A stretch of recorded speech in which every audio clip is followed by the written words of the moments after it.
I'd like to start, if I may, with the story of the Paisley snail. On the evening of the 26th of August, 1928, May Donoghue took a train from Glasgow to the town of Paisley, 7 miles east of the city, and there at the Well Meadow Cafe, she had a Scots ice cream float, a mix of ice cream and ginger beer bought for her by a friend. The ginger beer came in a brown opaque bottle labelled D. Stevenson, Glen Lane, Paisley. She drank some of the ice cream float, but as the remaining ginger beer was poured into her tumbler, a decomposed snail floated to the surface of her glass. 3 days later, she was admitted to the Glasgow Royal Infirmary and diagnosed with severe gastroenteritis and shock. The case of Donoghue versus Stevenson that followed set a very important legal precedent.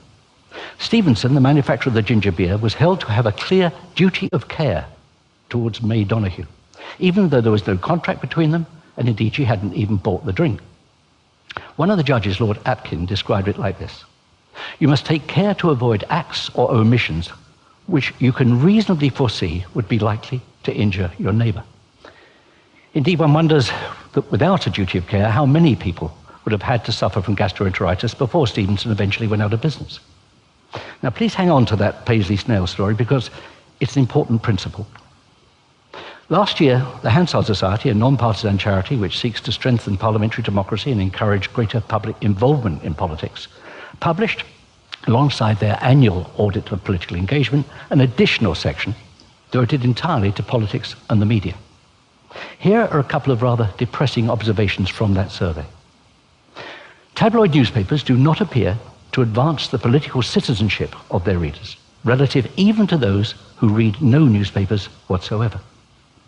Tabloid-only readers are twice as likely to agree with a negative view of politics than readers of no newspapers. They're not just less politically engaged, they are consuming media that reinforces their negative evaluation of politics, thereby contributing to a fatalistic and cynical attitude to democracy and their own role within it. Little wonder that the report concluded that, in this respect, the press, particularly the tabloids, appear not to be living up to the importance of their role in our democracy.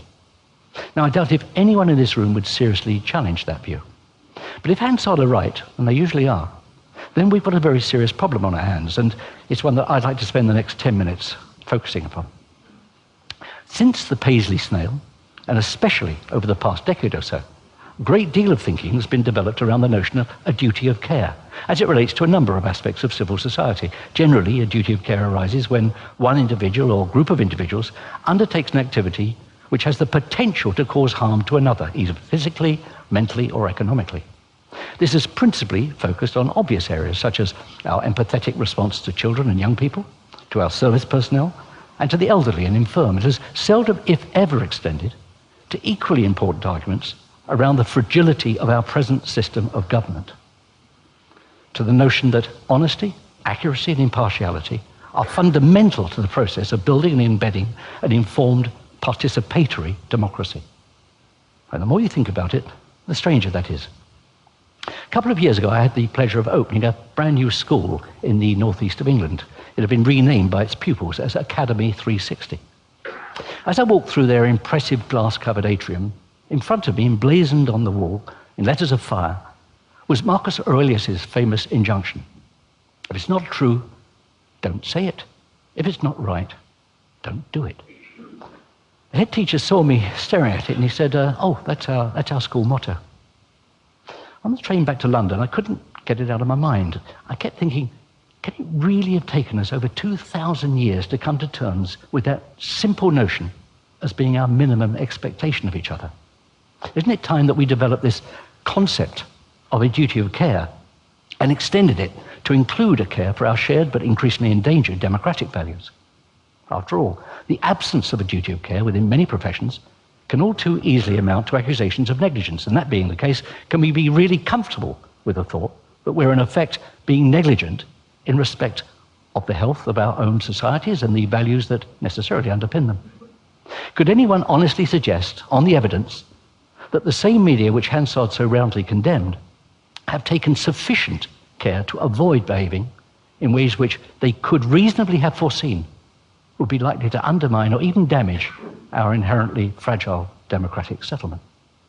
Now, there'll be those who will argue that this could all too easily drift into a form of censorship, albeit self-censorship. But I don't buy that argument. It has to be possible to balance freedom of expression with wider moral and social responsibilities. Let me explain why by taking an example from my own career as a filmmaker. Throughout that career, I never accepted that a filmmaker should set about putting their own work outside or above of what he or she believed to be a decent set of values for their own life, their own value, their family, and the future of the society in which we all live. I go further.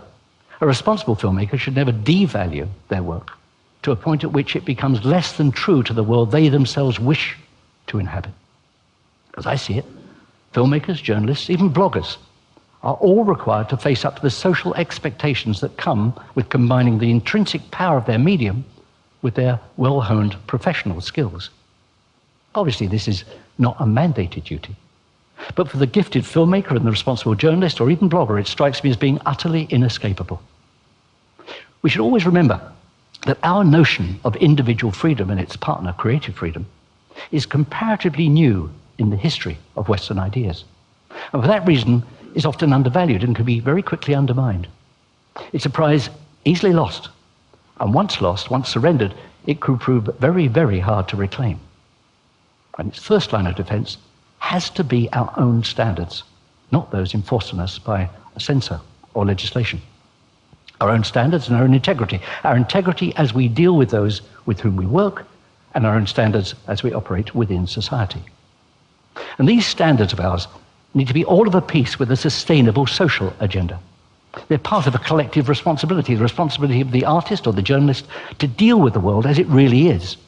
And this, in turn, must go hand in hand with the responsibility of those governing society to also face up to that world and not to be tempted to misappropriate the causes of its ills. Yet, as has become strikingly clear over the last couple of years, such responsibility has to a very great extent been abrogated by large sections of the media. And as a consequence, across the Western world, the oversimplistic policies of the parties of protest and their appeal to a largely disillusioned, older demographic, along with the apathy and obsession with the trivial that typifies at least some of the young, taken together, these and other similarly contemporary aberrations are threatening to squeeze the life out of active, informed debate and engagement. And I stress active. The most ardent of libertarians might argue that Donahue versus Stevenson should have been thrown out of court, and that Stevenson would eventually have gone out of business if he'd continued to sell ginger beer with snails in it. But most of us, I think, accept some small role for the state to enforce a duty of care. And the key word here is reasonable. Judges must ask, did they take reasonable care, and could they have reasonably foreseen the consequences of their actions? Far from signifying overbearing state power, it's that small common sense test of reasonableness that I'd like us to apply to those in the media who, after all, set the tone and the content for much of our democratic discourse. Democracy, in order to work, requires that reasonable men and women take the time to understand and debate difficult, sometimes complex issues. And they do so in an atmosphere which strives for the type of understanding that leads to, if not agreement, then at least a productive and workable compromise.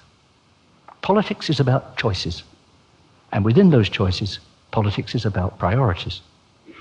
It's about reconciling conflicting preferences wherever and whenever, possibly based on fact.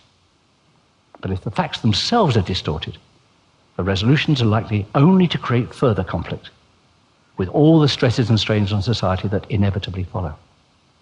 The media have to decide, do they see their role as being to inflame or to inform? Because in the end, it comes down to a combination of trust and leadership. 50 years ago this week, President John F. Kennedy made two epoch-making speeches, the first on disarmament and the second on civil rights. The first led almost immediately to the Nuclear Test Ban Treaty, and the second led to the 1964 Civil Rights Act, both of which represented giant leaps forward. Democracy, well-led and well-informed, can achieve very great things. But there's a precondition. We have to trust that those making those decisions are acting in the best interest, not of themselves, but of the whole of the people. We need factually based options, clearly laid out, not those of a few powerful and potentially manipulative corporations, pursuing their own frequently narrow agendas, but accurate, unprejudiced information with which to make our own judgments.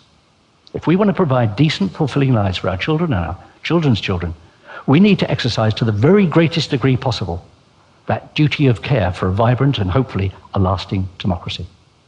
Thank you very much for listening to me.